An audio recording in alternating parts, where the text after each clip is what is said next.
In this video, you're going to get a high-level overview of the Heart Attack Recovery Guide.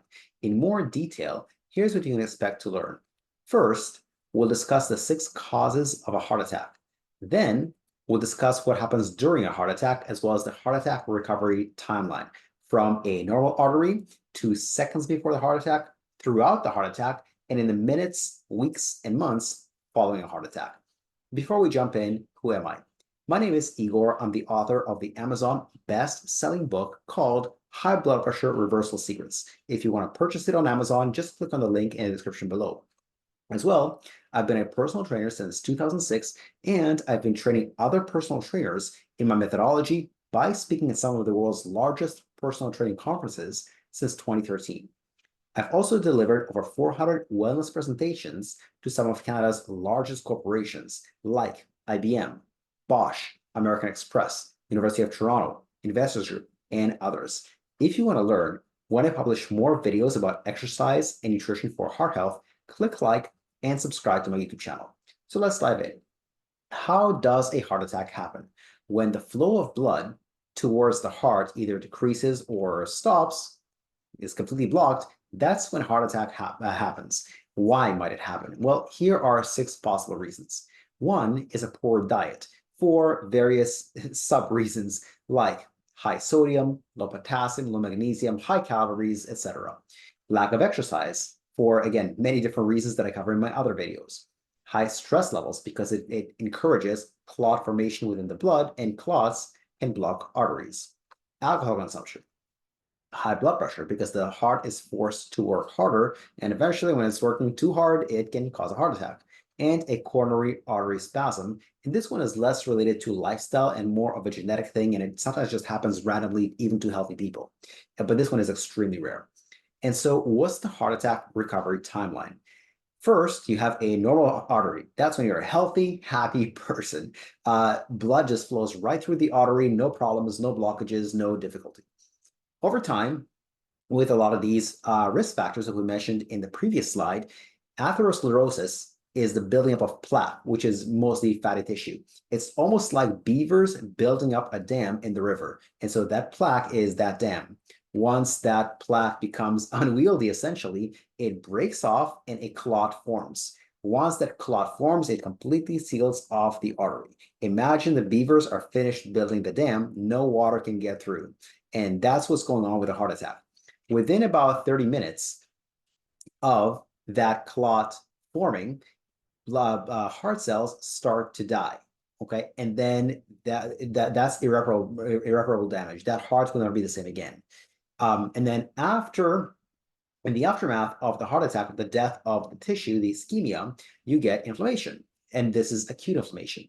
In other words, immune cells rush to the site of the dead heart cells to repair the tissue, to clean up the mess, and initiate the healing process. So inflammation is necessary, but healing requires a balance between inflammation, which is purposeful damage, and repair or rebuilding.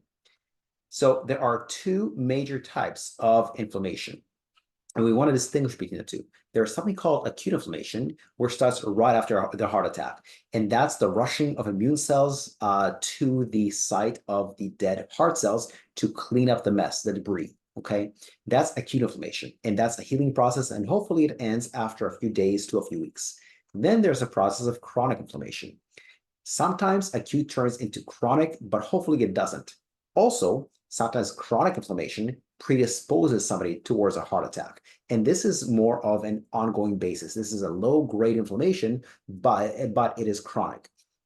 And so chronic inflammation can predispose you to, well, things like cardiovascular disease, autoimmune conditions, depression, Alzheimer's, cancer, and more.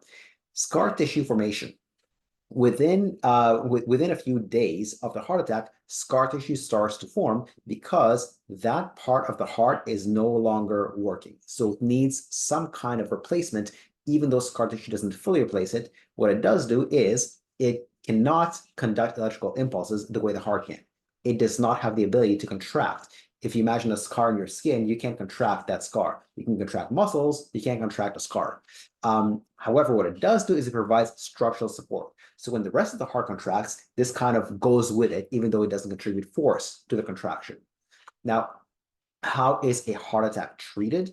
In the short to long-term basis, people are given medications. The typical ones are beta blockers, which slow down or decrease how responsive is the heart to stress, especially adrenaline and cortisol, as well as blood thinners to prevent future clots from forming. Another thing that can be done is surgery, which is angioplasty and a stent. What is angioplasty? Angioplasty is the insertion of a balloon inside an artery. Then the balloon is blown up to open up the artery. It's taken out and a metal mesh or metal stent is put in to keep the artery open. So that's the surgical route.